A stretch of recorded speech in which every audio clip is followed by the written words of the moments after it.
E se eu te falar que neste momento alguém poderia estar tramando um atentado contra a sua vida? A resposta mais comum seria: creio que não. Pelo menos é o que eu espero. Eu não quero que você pense que tem alguém te perseguindo, por mais chocante que isso possa parecer. Nos dias de hoje, não nos surpreende que as pessoas acreditem que possam se safar de um crime. Afinal, com toda a tecnologia que temos hoje, certamente seria fácil. Mas acredite, mesmo que esteja na cara, isso não é nada fácil de perceber. Não posso revelar muito sobre este caso, pois não quero estragar suas reviravoltas, mas posso garantir que este é um crime sem sentido, como tantos outros, e o resultado foram vidas destruídas, não apenas uma.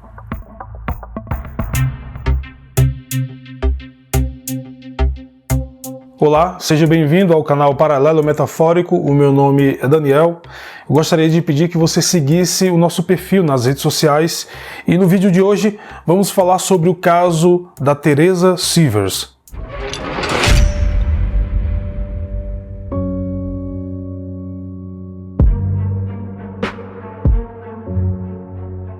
Em 2003, Mark Sivers, de 38 anos, que morava no Missouri, estava visitando a cidade de São Petersburgo, na Flórida, quando conheceu Teresa Tottenham, de 34 anos, e os dois se apaixonaram instantaneamente. Na época, Mark era solteiro e trabalhava como enfermeiro, e Teresa havia se divorciado recentemente e praticava medicina alternativa. Não demorou muito para que os dois ficassem noivos e se casassem no final daquele mesmo ano.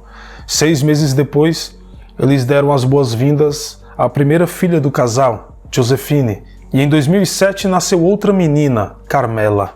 Assim que Teresa concluiu o seu curso de medicina holística, ela, seu esposo e filhas se mudaram para Bonita Springs, na Flórida, onde resolveu abrir o seu próprio consultório chamado Centro de Cura e Saúde Restaurativa, além de fazer parte de uma equipe de tratamento do Hospital Comunitário de Naples. Mark era enfermeiro, mas trabalhou com quase tudo ao longo da vida, seja como garçom, supervisor de transporte, numa casa de repouso e até mesmo em um cassino. Quando a família se mudou para Bonita Springs, ele decidiu ajudar a esposa em sua clínica, onde trabalhava na parte administrativa, somente em meio período, e passava o resto do dia cuidando das filhas quando elas chegavam da escola. Em um sábado, dia 27 de junho de 2015, a família Sivers viajou para Connecticut para uma reunião de família. Teresa resolveu voltar no domingo, pois tinha pacientes agendados para a segunda e não poderia se atrasar. Seu marido e as filhas iriam depois. Na segunda-feira, dia 29 de junho, Sandra Hoskins, assistente de Teresa, chegou à clínica e organizou todo o ambiente de trabalho para mais um dia cheio de atendimentos. Às 9 da manhã, Teresa ainda não tinha chegado, o que era incomum, afinal, ela nunca se atrasava. Sabendo que ela e sua família tinham viajado no final de semana, Sandra ligou para o seu telefone, mas ela não atendeu, então ligou para Mark. Mas o homem disse que ela saiu no domingo, dizendo que iria para casa. Mark disse que ela poderia ter perdido a hora e talvez ainda estivesse dormindo. Sem saber o que fazer e com vários pacientes esperando, Sandra decide ligar para o Dr. Mark Petritis, que também trabalhava na clínica, e perguntou se ele poderia passar na casa de Teresa para ver se tinha acontecido alguma coisa. Quando o Dr. Petritis chegou à casa, ele tocou a campainha, bateu na porta da frente e chamou por Teresa, mas não teve resposta. Ele ligou para Sandra e a mulher mandou uma mensagem para Mark.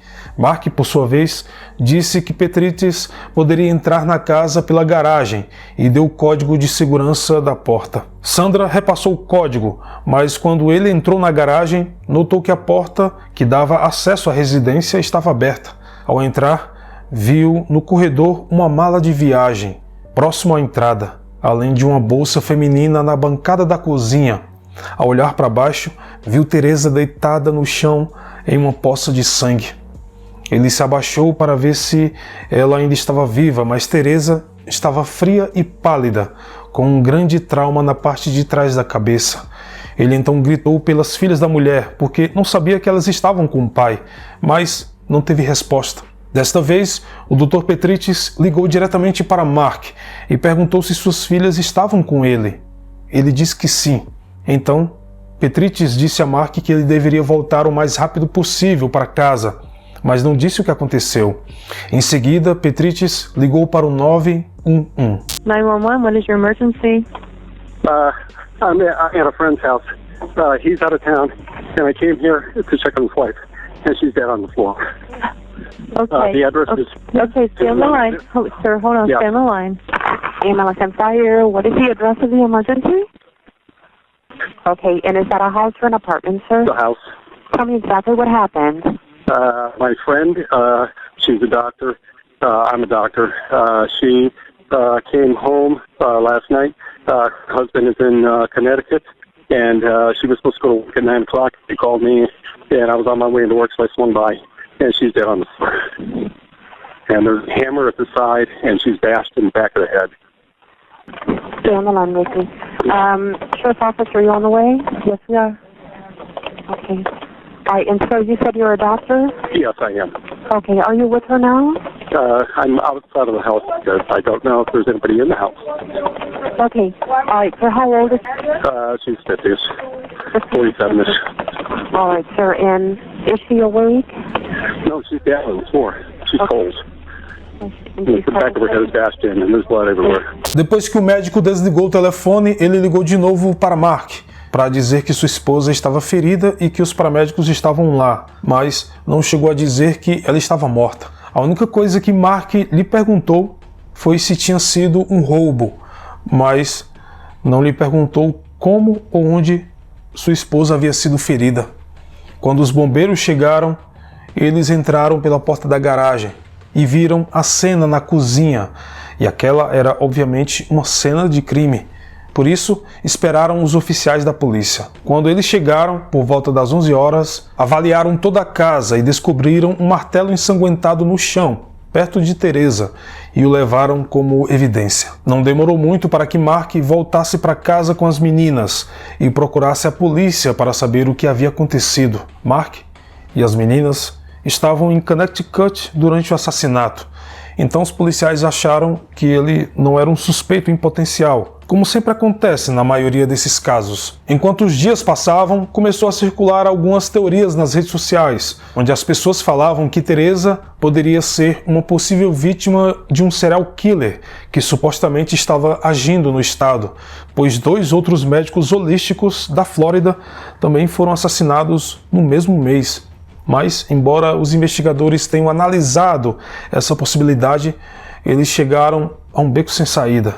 Os oficiais vasculharam novamente a casa dos Silvers e descobriram que Teresa havia acionado o alarme da casa antes de sua família sair para a viagem. Mas o alarme havia sido desativado antes dela voltar no domingo, o que era estranho. Porém, havia marcas de alavanca na entrada lateral da casa, o que poderia indicar uma possível entrada forçada. Dentro da residência, ficou claro que não se tratava de um roubo que deu errado, afinal, nada foi levado. Para se ter uma ideia, em um cofre no quarto do casal havia cerca de $40 mil em dinheiro e uma grande coleção de armas que ainda estavam lá. Quem entrou na casa tinha o objetivo apenas de tirar a vida de Teresa. O mais estranho é que a polícia não encontrou nenhuma evidência na cena do crime. Não havia DNA e nenhuma impressão digital no martelo ou em Teresa. Era quase um crime perfeito. Uma autópsia na mulher foi realizada e a causa da morte foi traumatismo craniano. Ela foi atingida com um martelo 17 vezes, mas o médico legista disse que não tinha como saber se o martelo usado era o mesmo que estava ao lado dela na cena. Além dos ferimentos na cabeça, a mulher apresentava feridas defensivas em seus braços, indicando que ela lutou contra o agressor. Sem nenhum suspeito à vista, parecia que a investigação estava fadada ao arquivamento, quando de repente os detetives encontraram algo. Na verdade, eles receberam uma denúncia anônima de alguém que ligou de um telefone público do Missouri. O denunciante disse que, para eles resolverem o crime de Teresa, teriam que procurar um homem chamado Curtis Wayne Wright, um criminoso conhecido e com extensa ficha criminal. O homem do outro lado da linha disse que foi o próprio Curtis quem confessou o crime para ele. Os investigadores agora tinham um possível suspeito e eles se concentraram em Curtis Wright. A polícia começou a investigar sua vida e procuraram encontrar alguma ligação com o casal Sivers. Durante a investigação, um outro nome surgiu. Era um homem chamado Jimmy Ray Rogers, outro criminoso fichado que atendia pelo apelido de Jimmy do Martelo. No meio de tudo isso, os detetives ainda descobriram que Curtis era, na verdade, o melhor amigo de Mark e que se conheciam desde o colégio. Inclusive, Curtis tinha sido padrinho de casamento de Mark e Teresa. Além disso, os dois homens eram estranhamente parecidos. Ambos eram calvos, usavam cavanhaque, tinham o mesmo porte físico e a mesma altura. Curtis também costumava ajudar na manutenção dos computadores na clínica de Teresa. Em 18 de julho, os investigadores foram ao Missouri para interrogar Curtis e Jimmy Ray. Ao falarem com Jimmy, não tiveram nada significativo. Cerca de um mês depois, eles voltaram à residência de Jimmy e começaram a revistar seu trailer. Enquanto os policiais faziam a busca, também conversaram com a namorada dele, Taylor Shoemaker. Ela disse aos policiais que Jimmy Ray havia jogado fora várias coisas alguns dias atrás e poderia mostrar o local. Ela ainda disse que seu namorado a levou para um passeio pela Rota 47, onde pediu que jogasse fora partes de seu celular, que ele havia quebrado antes, além de algumas luvas e um macacão azul. Era tudo estranho para ela. Naquela noite, os dois foram colocados na mesma sala e Taylor confrontou Jimmy, dizendo que ele tinha alguma coisa a ver com o assassinato. What did you first say to him? I was just like, I knew that you had something to do with this. And then did you ask him a question? I did. What did you ask him? I asked him, Noted for the record, overruled. I had asked him if he killed her with a gun. And what did he say to you? No. Did he tell you how he killed her? He said they killed her with a hammer. When he talked to you about the hammer, can you describe his demeanor, his, how he was acting or the tone of his voice when he said that? He acted like he didn't, like, it wasn't nothing to him. Like, I don't know, he had like a little chuckle to, like, after he said it. It was like he had no remorse. Jimmy também disse a Taylor que ganharia cerca de $10.000 com o assassinato. Quando os investigadores questionaram Curtis, ele inicialmente negou que estivesse na Flórida na época do crime ou que tivesse qualquer envolvimento com ele. O homem contratou um advogado e se encontrou novamente com os detetives e disse que estava pronto para contar a eles sobre o seu envolvimento no crime. Curtis admitiu ter cometido o crime junto com Jimmy, mas também soltou uma verdade bombástica.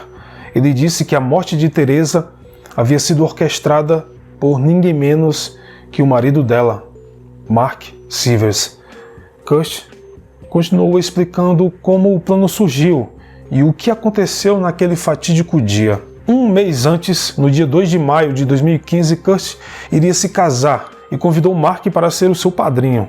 Na noite anterior ao casamento, Mark chamou Curtis para conversar, dizendo que tinha algo muito importante para falar. O homem começou dizendo que estava tendo muitos problemas em casa, tanto em relação à sua esposa quanto financeiramente, e para piorar tudo, Teresa ainda o estava traindo. Segundo ele, a mulher pretendia pedir o divórcio e levar suas filhas embora. Estando desempregado, ele não teria como lutar pela guarda delas. Na manhã seguinte, no dia do casamento, Mark e Curtis continuaram a conversa. E Mark disse que as crianças corriam perigo se ela as levasse, e ele não podia deixar que isso acontecesse. Curtis sugeriu que eles fizessem um aconselhamento de casais, ou mesmo que ele tentasse pedir a custódia das crianças, mas Mark disse que nenhuma dessas duas opções era viável e falou que a única solução era se Teresa morresse. Assim, sua vida seria mais feliz. Yeah, we talked about some more. This really, it was the same options, just brought back up. When we kind of exhausted that, he told me that really the only option that he had was for her to die. When he asked, I asked what kind of time frame he was looking at. He said that as soon as possible. Vocês ouviram mesmo que eu? Quer dizer, no dia do seu casamento, seu melhor amigo diz que está tendo problemas em seu casamento e pede sem rodeios que ele mate sua esposa. E tudo o que Curtis pergunta é quando ele quer que seja feito. Isso é realmente grotesco, mesmo para alguém com antecedentes criminais como Curtis. Então, Curtis disse que precisaria de ajuda e que isso custaria dinheiro. Mark disse que o dinheiro do seguro era algo em torno de $100 mil e deixou claro que não queria se envolver no crime diretamente. Então, Curtis disse que precisava de alguns dias para saber o que fazer. Mark continuou dizendo que ele precisava de um telefone descartável para que pudessem se comunicar e que ele também compraria um para poderem combinar tudo. Como Mark não entrou em detalhes sobre como queria que Teresa morresse, Curtis disse que faria parecer como um assalto que deu errado. Os homens decidiram que armas de fogo não eram necessárias, mas como era para parecer um assalto, eles poderiam simplesmente usar uma ferramenta ou objeto doméstico da própria casa, como um martelo. Depois disso, Curtis decidiu entrar em contato com o seu amigo Jimmy. Ele também tinha ido ao casamento e se conheceram no tempo em que ficaram presos numa cadeia do Missouri no ano de 2010. Curtis sabia que Jimmy já tinha se envolvido em outros assassinatos, então presumiu que estaria mais do que disposto a ajudar, especialmente quando uma quantia de dinheiro estivesse envolvida. Os homens discutiram onde o crime iria acontecer, então Mark disse que sua família planejava viajar para o Connecticut, mas que Teresa iria para casa sozinha um dia antes. Então, essa seria a oportunidade perfeita. No dia 27 de junho de 2015, Curtis alugou um carro e foi pegar Jimmy. Os dois partiram em direção a Bonita Springs, na Flórida, que ficava a 1.770 quilômetros, algo em torno de 17 horas de carro. Durante o caminho, eles fizeram apenas uma parada para abastecer o carro. Depois de dirigir o dia todo, os dois chegaram à casa dos Silvers por volta das 6 horas do domingo do dia 28 de junho. Eles entraram na casa, desativaram um alarme de segurança com o código que Mark havia dado a eles e depois voltaram para o carro. Então, eles foram para uma loja de conveniência, onde compraram lenços umedecidos, sacos de lixo, toalhas pretas, sapatos e um kit de ferramentas. Eles pagaram tudo em dinheiro, com a nota de $100. Depois de passarem um tempo na praia, voltaram para casa e vasculharam o interior da residência para que pudessem se movimentar lá dentro sem surpresas. Nesse meio tempo, Teresa desembarcava no aeroporto internacional do sudoeste da Flórida e fez uma viagem de 30 quilômetros até sua casa em Bonita Springs. Ela entrou na garagem pouco antes das 11h30 da noite. Sem que a mulher soubesse, Curtis e Jimmy já estavam esperando, um na garagem e o outro dentro da casa. Teresa pegou sua bagagem e a deixou no corredor. Depois que abriu a porta que dava acesso à casa dentro da garagem, ela entrou e colocou sua bolsa no balcão da cozinha. Curtis Wright apenas observava e pegou um martelo que estava na garagem.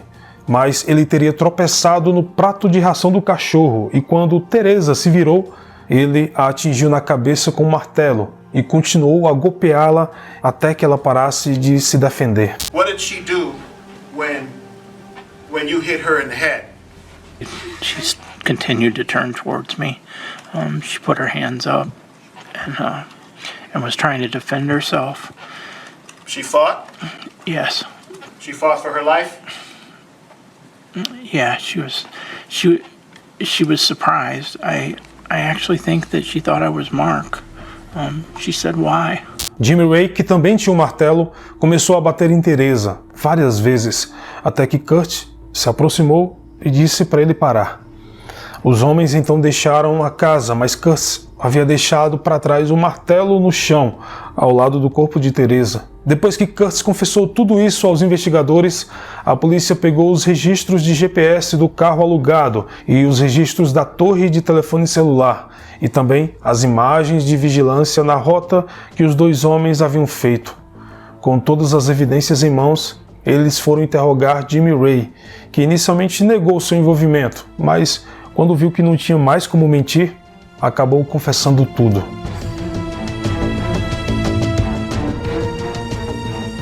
Dois meses após o assassinato de Teresa, em agosto de 2015, as autoridades levaram Kurt Wainwright e Jimmy Ray Rodgers para a prisão. Agora, com os executores de Teresa sob custódia, as autoridades concentraram sua atenção no cérebro por trás do crime.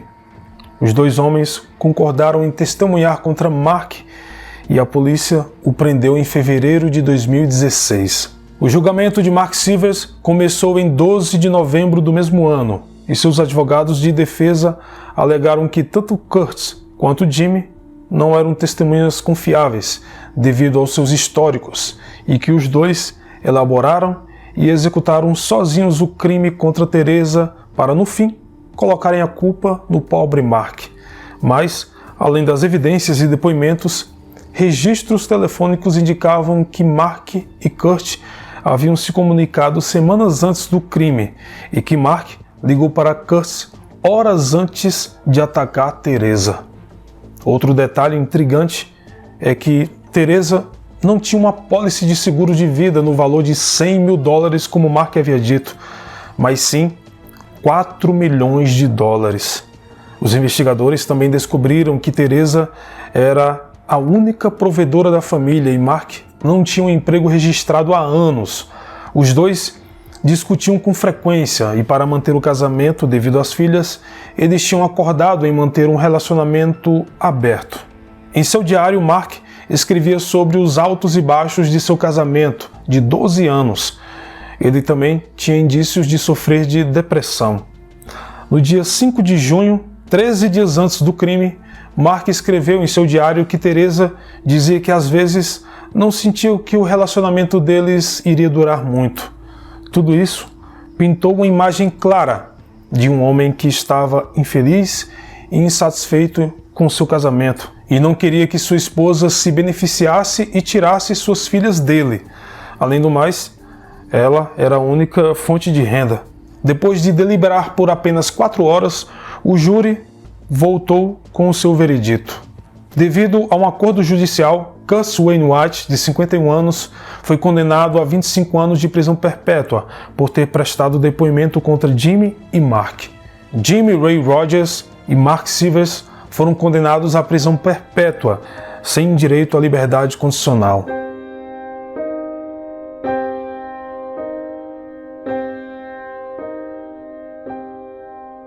Ouvimos todos os dias sobre esses tipos de casos, provavelmente com mais frequência do que deveríamos. E se você gosta de acompanhar casos criminais, sabe que em 90% dos crimes contra a mulher, o parceiro tem algum envolvimento. Mas isso nunca deixa de nos surpreender. Como as pessoas podem chegar a um ponto em suas vidas de tal desespero e, francamente, loucura, que elas sentem que matar alguém seria a solução, a única saída? É possível que Mark tenha sentido que sua desigualdade financeira e inadequação no casamento tenham o deixado sem opções, e até hoje ele continua alegando sua inocência. Mas infelizmente, Teresa Silvers não foi a única vítima neste caso. 2 filhas ficaram sem mãe e sem pai. Após o crime contra sua mãe e subsequente prisão de seu pai, o Departamento de Crianças e Família colocou as meninas com outra família, enquanto parentes entraram com pedidos de guarda das irmãs. Finalmente, Mary Ann Grooves, mãe de Teresa, solicitou a custódia temporária das irmãs, alegando que elas sofreram traumas psicológicos e emocionais graves pelo que aconteceu. Ela recebeu a custódia das irmãs no dia 16 de maio de 2016.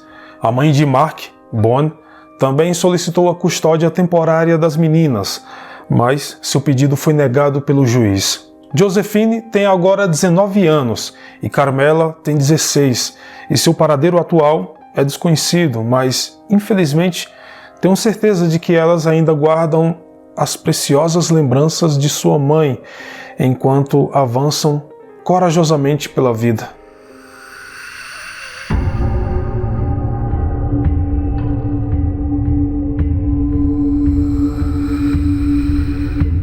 Bom, este foi o vídeo de hoje.